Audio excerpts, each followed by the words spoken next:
Hey guys, what's up? It's your girl Amanda, and welcome to another episode of the Dope Podcast, where I speak to individuals that have carved their own unique path in this world unapologetically. And I'm excited to have our next guest. Her name is April Duran. I don't even remember how we met, but she's a dope individual. She's a creative, and she has an amazing story, and I cannot wait to bring her in. So y'all welcome my girl, April Duran. What's up, girl? How are you? I am so good, and thank you so much for having me. I so appreciate it. Thank you. Yeah, thank you. Like when I was thinking about like who do I want to interview, started with one of my really good friends, and I was like, oh my gosh, April, like she invited me on her show. She has totally changed her entire life.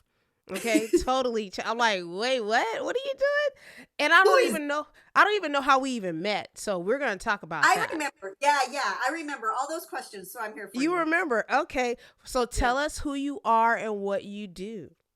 Okay. Hi, everybody. What's up? My name is April Duran, and I'm born and raised in Southern California, and I am a full-time actress. Wow, that even I just got the chills when I said that. You said it out loud, right? I said it out loud. I never say it out loud. It's always on paper or online, or you know what I mean when I'm reading it. Yeah. But, wow, that was trippy. You're a full-time actress. So you didn't start off as an actress. When I met you, you weren't even an actress. So let's talk about how do we meet? Because I don't even remember that story. And then where were you working before you evolved into this actress that we know? You got it. So we met. I had the privilege of meeting you through music.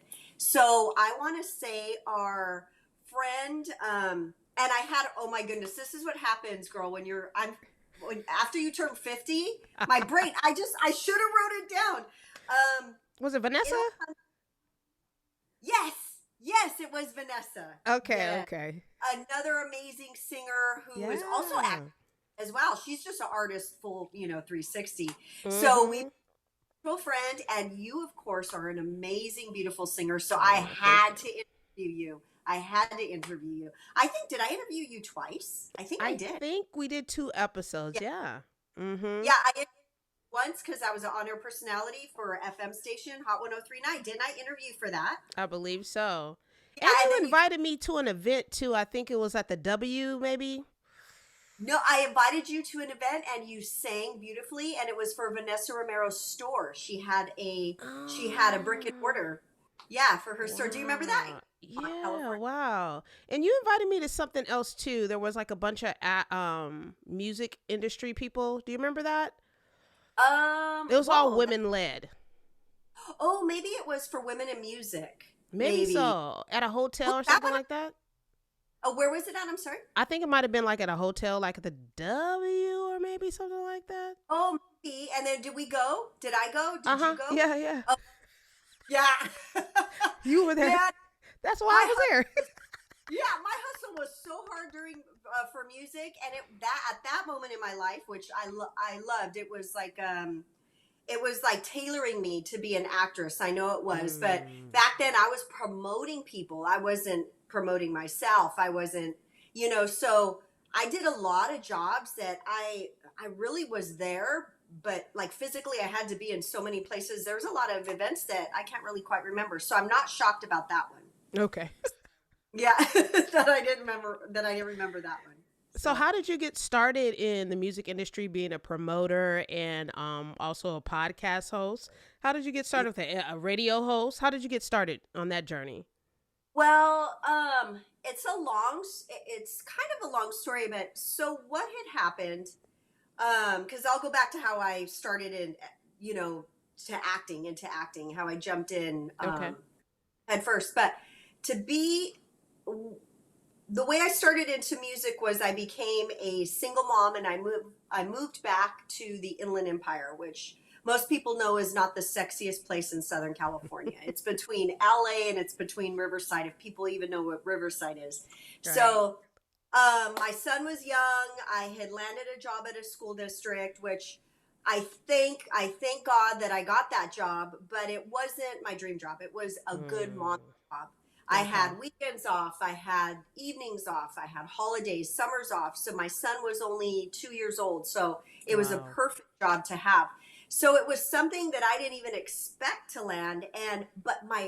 I've always been like into the entertainment industry, always moving Mm-hmm. and stuff, but I didn't have the time nor the ability to, like, drive to LA on a split second or drive to San Diego, Oh so yeah. I thought, well, I have to create something on my own.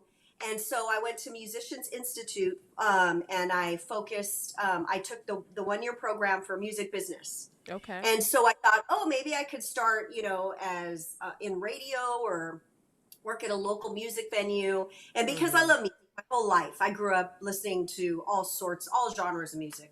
My parents actually listened to Motown. I grew up with Motown, but we Okay. also heard rock and, all this kind of stuff. So I did that. And I realized, like, oh my goodness, I started an on air, like from home, Mm-hmm. promoting women in music. And then somebody noticed me. John DeSantis, he was a manager at an FM radio station. He reached out to me on Facebook. I Wow.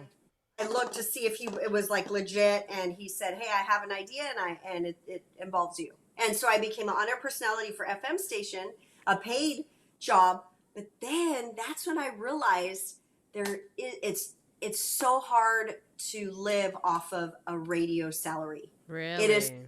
don't pay that much. And me being a single mom and having all these bills, I thought, oh my God, I'm trying to Mm. create this thing that, a lot of younger people would be able to, grow into and survive off Right. of. As a single mom, it was just really hard and trying. And I tried my hardest. I even landed a paying job in Santa Clarita once a week, working with Jeez. Rick Garcia, Emmy award-winning reporter of Channel 11 out in Mm-hmm. LA, and we talked pop music, sports, and that paid okay. But again, I couldn't land a full-time job. And you know what? Honestly, Hmm. I didn't have the gift of gab. I know it sounds like I'm talking a You lot, did but yeah, I when I talk to people, I do. But in radio, a lot of times you're in a dark place all by yourself, it. and you have to Mm. thousands of people and listening to music, and that wasn't really me. I noticed it wasn't really my strong suit. Okay. That's Yeah. interesting. Wow. Yeah. I can only imagine, like, now we're so used to talking to cameras, with social media and everything, but to be a radio host speaking to thousands of people that aren't even in the room with you can be very Yeah. challenging. And it was challenging, and it kind of sideblinded me because I thought, oh yeah, this is fun. And then I'm like, wait a minute, I'm talking honestly to myself. So you have to have that imagination. But Mm. then I had one person tell me, you sound like a teacher. You need to, Really? yeah, you need to switch that up. And so that stuck with me. I couldn't get that out of my head, like there's some things that I power over, but for some reason that stuck with me. And so I kind of just thought, maybe this isn't for me. So I kind of Mm. rolled along. I evolved. I went into the other thing. Yeah. Yeah. And we can talk about that all day, right? Where, we have our own negative thoughts, the Yeah. thoughts of, society, but then somebody else says something. And sometimes, like you said, some of those things stick. Unfortunately. Yeah. Or they make you grow. Or I think it was a pivotal moment because it made me realize Yeah. um, to move on to something I really, really love. And, Mm-hmm. and that's where we could run into the acting thing. If, you know, Yeah. So tell me, and I have some questions written down. okay. So what was the pivotal moment that fueled you to say, you know what? I've always been a creative. I want to step into acting. Like, where did acting even come from? Were you acting as a kid or? Yeah, so this is how it started, and I'll try to not make it a run on. But Uh my huh. mom put me in gymnastics at age, I think I was like 4, out here in the Inland Empire in Ontario, and it was just one of those tumbling. They didn't have a vault or the uneven bars, and Mm-hmm. a couple of the girls in there, they not only did gymnastics, they did tap. They were in voiceover. Mm. Their mom drove them to LA to audition. And I was like, Mom, even at a young age, I was like, Mom, I want to do that. And my mom's like, Well, and I think she looked into it. And back then, old school, she realized she would have to be driving my little butt to LA. Oh, And my yeah. mom, yeah, I had an older sister, younger brother who were also in activities. And my mom doesn't really like driving in LA. And she's like, Mija, I'm not driving you to LA. And I was like, oh. So I saw all these girls my age, all through elementary school, even in high school, where their Wow. mom were like, not their, I guess, yeah, momagers, Mm-hmm. but you had to have age back then. You had to know how to get into the whole industry. It was really hard. And back then, honestly, it was really hard for people of color to even work in the industry. I mean, for instance, I had a friend with a Latino last name, and they made her change her name to just like a Smith name. I don't want to throw out her name. Really? Got permission to share her. Yeah, so it was Wow. very, yeah. So what my mom did is she signed me up for local drama classes and local Mm-hmm. theater classes, and I studied theater. So I have been acting really my whole life. But I did stop. I did theater in college. I didn't major in it, but I did Mm-hmm. theater. And then right after I got out of college, I was like, okay, I'm ready. Let's go to LA. Let's do this. I didn't know how to start. I didn't know how to, I didn't know what, can I cuss on here or no? Yeah, Is this, girl. Be you. because I was going to say, I didn't know what the fuck to do. And I had Hey. friends. Yeah, exactly. I had friends in the industry. And back then, because it was so hard to get into, no one really wanted to share how to get in. And so, or that's what I felt. And so it was kind of like, you had to do it all. I Yeah. didn't know how to do it. So I didn't know. And back then, I didn't really have the guts to like go out there and try. I think I did get headshots at one point, but back then, you mail them to all the agencies and see if one picked you up. And I think I got as far as getting headshots. I didn't even Wow. mail. Yeah, because I didn't know like who to mail them to. And so, yeah, so I've been acting all my life, but the pivot, the part really where I decided, 2.5 years ago to resign from my school job because I had been there for 15 years. Peace. To actually resign and go full throttle. I was talking to a singer-songwriter, and she also acted on the side, and interviewing her. And she said, oh yeah, I have an audition. I was like, oh man, I've always wanted to act. My whole life I was in drama and theater. And she goes, why don't you? I go, well, I don't want to drive to LA all the time because I live in the Empire. I live in Ontario, California, which is 30 miles east of downtown LA, but through traffic, it's like 5 hours. Right. You know that. It's like going to Vegas, huh? Yeah, it's like going to Vegas. Yeah. So I was like, there's no way I'm going to be doing. Gosh. Yeah. So anyways, she goes, no, you don't have to drive. They started doing self tapes from home, auditioning from self tapes or via Zoom. So you do not have to leave your house most of the time. And I thought, this was me. I was like, sign me up. I was like, I did it so quick. You don't even know. Like it was like overnight. Wow. Overnight, because my whole life I always wanted to act, and I just thought, oh, I can, or I don't know how. And then once she said that, I said, let's do this. This is my moment, huh? That was my pivot. That was my moment. Yeah. And the way back, like, 2 minutes ago, I had mentioned the music industry tailored me, and it did. It made me learn how to hustle. It made me learn how to research. It made me learn how to be a self-starter. And so I went home after that interview, started Googling agents just online, found like 10, took like just like a random headshot of me, like with my phone, sent them out to all these agents, and two Really? agents bit. And I could talk this whole thing. I don't want to bore you, and I'll tell you why they bit, because I didn't expect anyone to be interested. And it was because of my age.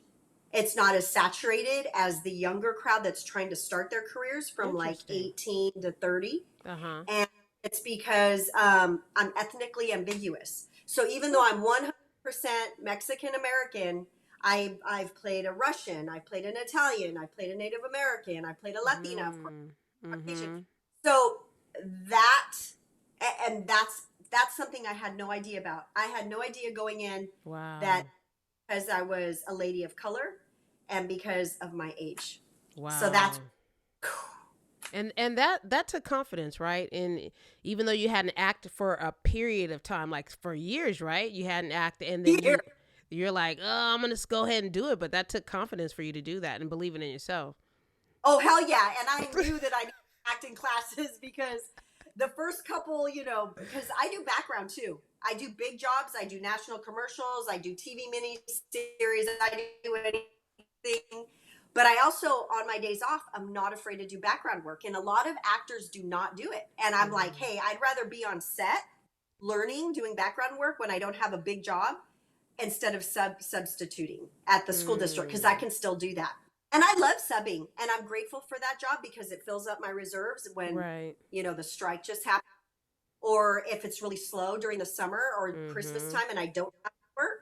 So I'm grateful for those jobs, but I'll be on set. And so right when I got on set, when I started, I thought, oh yeah, acting, it's like, riding a bike. Oh, Easy hell peasy, no. huh? I started, the camera was right in my face and it was like a deer in headlights and I super sucked. I got it back, but I sucked in the beginning. I was like, oh shit, because I thought I was pretty good, but I had confidence in my acting, but I Yeah. definitely needed to like revisit the classes and all that. Mm-hmm. That's So, that's pretty dope though. I mean, when you put all things in perspective, right? Your age, your gender, your culture, your ethnicity, like those could count you out in some instances, but you push through. You're like, I got a dream. This is who I'm supposed to be, and you went for it. How did you feel when you were writing that resignation letter? oh, it was sad. It was Yeah. sad because I was currently working at a school that I loved. Mm. It was a great school at a school district again where I still work at to substitute. And I wasn't a teacher. A lot of people go, "Oh, you're a teacher." No, I was an instructional aide. I was in. Mm. I helped the teachers, Okay. and um, I wasn't sure. I was very freaking nervous to resign because that was a give. That was like a given that I was going to get paid every month, and I was jumping into a new career at a Mm-hmm. middle age, and I'm a mom, and I have bills, and you never know if you're going to get paid when you're an actor. So writing that's a good question. Writing that resignation letter, it wasn't really writing, it was, and it freaks me out because in the summer the principal and the assistant principal will reach out. They'll have a Zoom meeting similar to this just to talk to you, see how you're doing, Mm-hmm. and invite you back to Mm-hmm. work for the Mm-hmm. next school year. And I was telling my fiance John, who's an ultra supporter of what I'm doing, I told him, I go, I don't know if I can resign. And so he goes, well, figure out your budget, what you need to make monthly, whether it's acting and subbing. You need to make this amount, Mm. a month to survive. And if that's cool, move forward. So I was like, I made my budget. I saw what I needed to make, like even the least amount. I was like, okay, I could do this acting, background work, and subbing. I could do this. But I was so scared. I was so scared. Jeez. Right when I jumped in that interview with the principal and the assistant principal, and they said, "Oh, hey, how you doing? We want to invite you back." And right then, I just out of my mouth, without even thinking about it, I was like, "I don't think I'm coming back." And even right now, I can almost cry because it was Wow. something that I was still on the fence about. But right when I heard them say that, I was like, "No, I don't want to come back." Wow. So it was one of those moments too. So it was really Wow. bizarre. Wow. Whew. It was it was heavy, yeah. So look, I even tear up because I loved my job there, but it was never anything that I like grew up thinking I wanted to do. So I'm Mm-hmm. very grateful for that job, but it was time for me to move forward. Yeah. It's time for you to evolve. Yeah, Yeah. and So how did you stay true to your vision for your life and thinking about, external opinions or narratives? How did you stay true to that? like through during while I was working at the school district, or With just acting. with It acting. yeah. So I don't know how to little like kind of answer this question. Like, do you mean like how Did Like, did I? you have any kickback from like friends or Oh, naysayers or anyone saying like, "Come on, girl, you know how old you are. You got a good job. You should, think twice yeah. about this." Yeah. So, really good. Man, you have good questions. So, yeah, when I resigned, I got a lot of eye rolls. I got a lot of, "What are you doing?" I got a lot of, "Are you sure?" Mm. Or even jokingly like, "Oh, here comes the actress." Oh wow. "Oh, what, you want to be famous?" I got everything. I got everything from friends or who I thought were friends to family members to, and I still kind of get that sometimes, like, "Oh, that's an actress diet." And I'm like, "Really? Oh, you run, you exercise all the time." And I'm just like, "Okay, this is," and you know what? Those kinds of things just make me like giggle, and Mhm. they do hurt my, to be transparent. But then I always make it to where it makes me work harder. Yeah. That you hear that all the time. Those people who try to drag you, they're the ones who like make you work harder. So yeah, I Yeah. got a lot of that. But thankfully, thank God, I have a major good support team. And my support team is my fiance, John, my son, who's Mhm. 17, even supports me. And, like mentally, or, "Oh, hey, mom, I just saw your commercial. That's awesome." Yeah. And my mom and dad. My mom and dad, man, they like mentally just, I'm sure, they're scared and they're worried and they have doubts, but they don't show me that, Mhm. as a I'm sure they have that, especially when I'm driving 2 o'clock in the morning or 4 o'clock in the morning to who knows where, Right. to go set. But and income wise for sure, but they're there like backing me up, supporting me, like, "Go for Wow. it." And I think it's because my mom and dad always knew I wanted to act. They always knew Mhm. that. So for me to like jump head first, I think they were just like, "Oh shit, okay, here we go." She did it. So yeah, so there's been a lot of that Yeah. kind of stuff, but I think we all get it. I think Oh we all yeah. do. Yeah, It and just I think, it's a lot of times people don't, understand our purpose or our calling. Other times it's them, putting their fear in us because they don't have the courage to step out and do what they want to do sometimes. yeah. So it's like you're reflecting right now. But Mm. thank goodness you went with what you thought you needed to do and you're doing it. And I'm doing it. It's really scary though. There's not one day. And I was talking to, because a lot of the talent that I meet on sets, we all have that side job to help fill up the reserves. Mine Mhm. being to teaching and background work. A lot of them are in all different industries. A lot of them are also into real estate, which, Really? yeah, and because that also is like a give and take of, you could set up your schedule. It's not like a Right. nine. And one of them said, "Acting is just like real estate. I wake up in the morning not knowing if I'm going to have a job or not the next day." And Mm. that's true. It's Wow. true. I don't know the real estate industry, but I know acting, from one week to the next, I have no Mhm. idea if I'm going to have a big job or a little job. Most of the time, when you have a big job, you have an audition, then you have a callback. So you kind of, Mhm. oh, and they give you the dates. Okay, this will be your fitting date, this will be your work dates. So you can kind of see that and plan for that. Yeah. But a lot of the other jobs that I still value that are smaller paid, Mhm. sometimes they say, "Oh, please hold," and it's a block of days. And so Oh you're like, wow. yeah. So you just, or they'll schedule a day and then it'll switch the night before.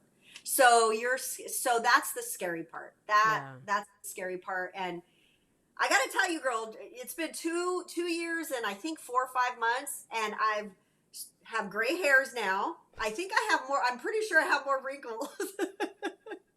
and I just, yeah, and it's there's certain things that come Yeah. with the industry, but But you I love would, it though, huh? yeah, I would do it all over again. Look at you. You love it. Yeah. That's awesome. I love it. So, do you have any advice for those that want to break away from the norms to carve their own path, like you? Yes. What Yes. So advice? the main thing is to make sure that you're going to be able to do it. Like I was plotting my resignation for years, and I didn't really know that until like when it happened. The whole time I was working at my school district job, which I love because I don't want to give any perception that I hated that, because I did not hate that job, but it wasn't my dream job.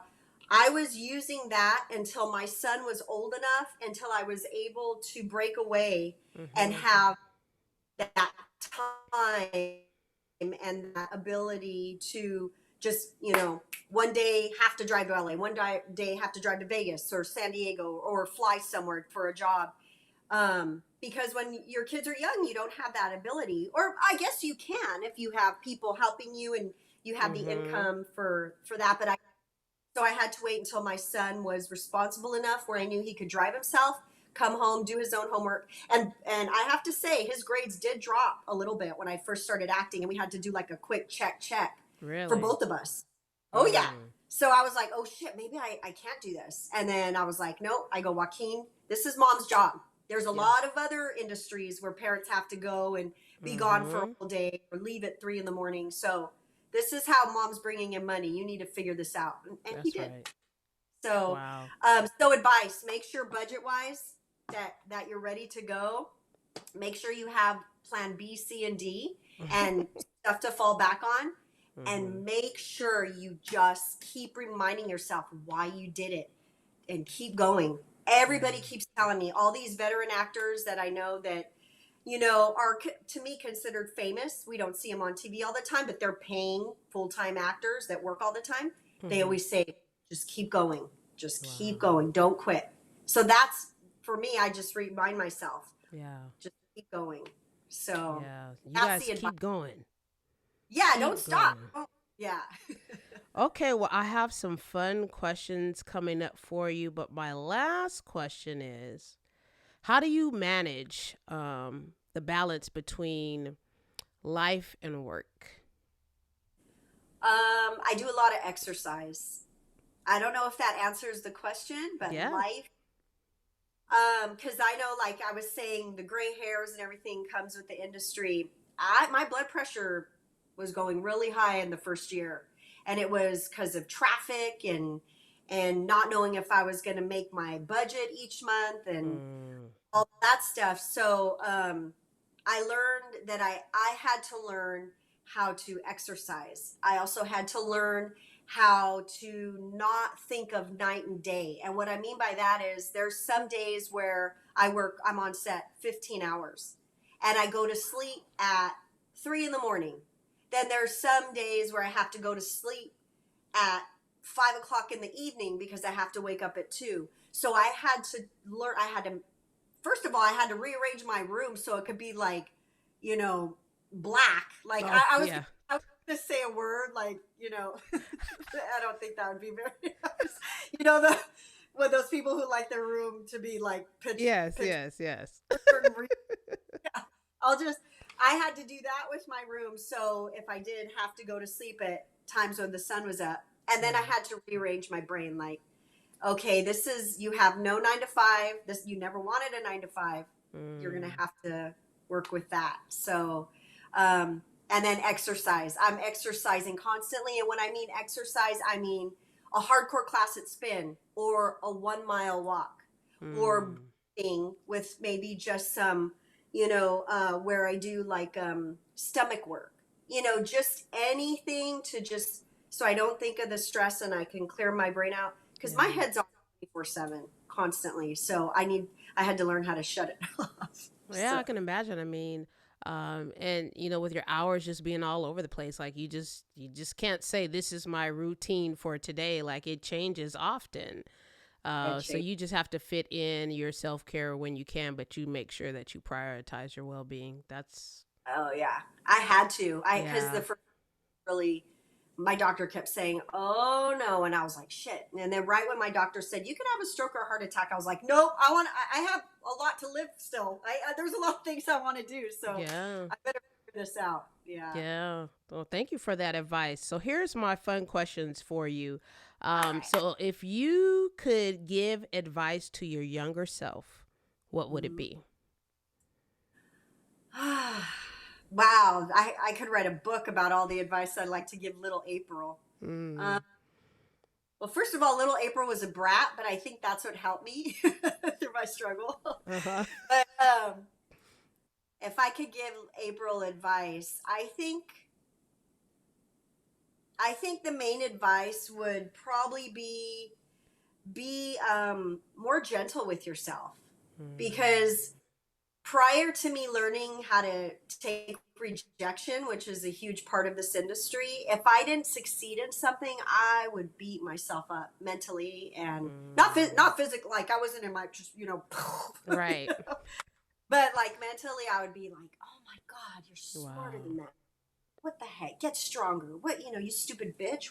What's going on?" Like literally I would talk in my head like that, and that does kind of help, but it's not healthy, and that it's not good. So I had to learn to just like literally, and I still do that. I haven't really overcame that. I still get mad at myself, but 80% of the time now I'm doing the gentle, where I'm Mm-hmm. like, "Okay, April, just take a deep breath. You're human. You can only do so much. Just, Mm-hmm. chill the fuck out."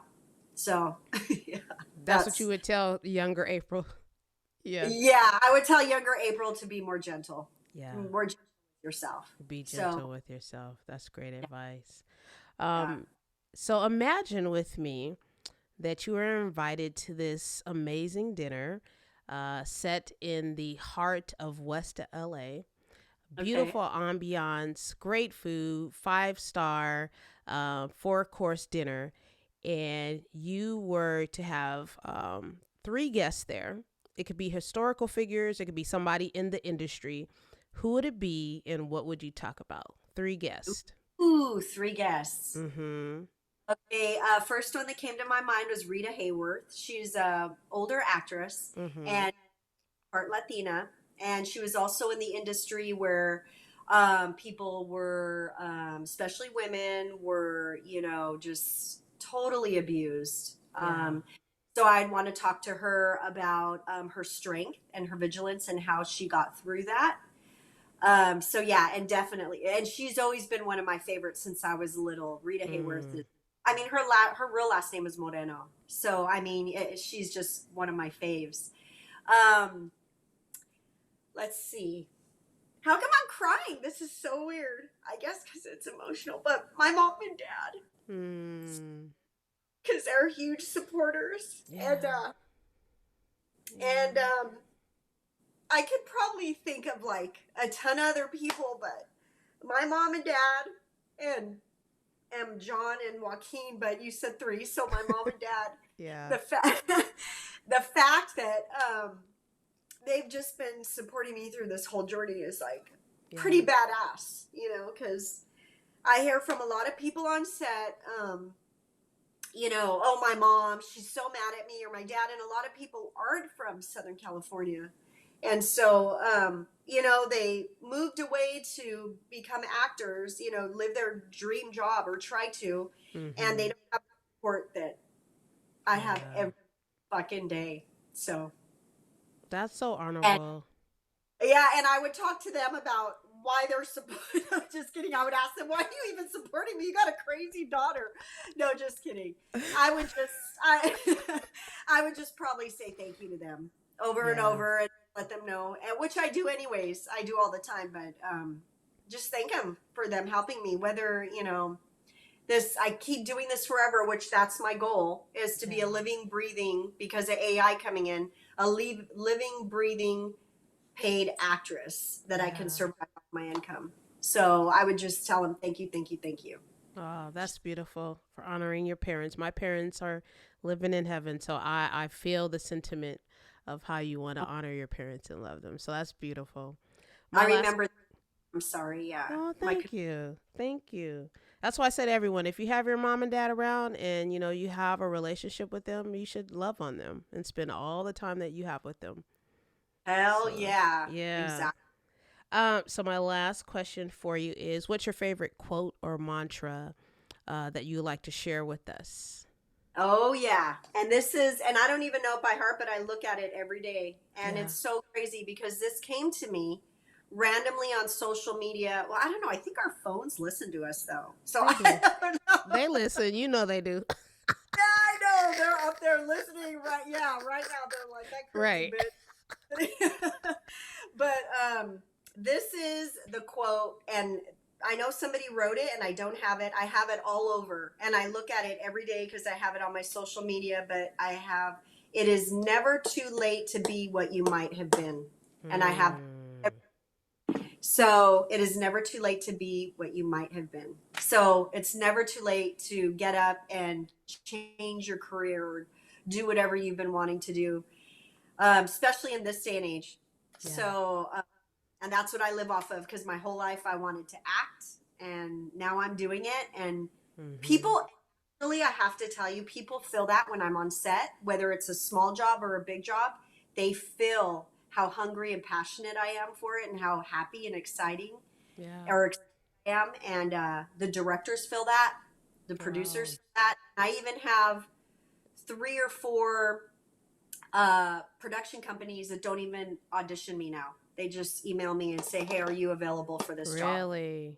Yes, because they feel my need, like if they see that you really want it, it's gonna just come dripping out of your skin, they're gonna feel the energy and the positiveness. So it's really cool.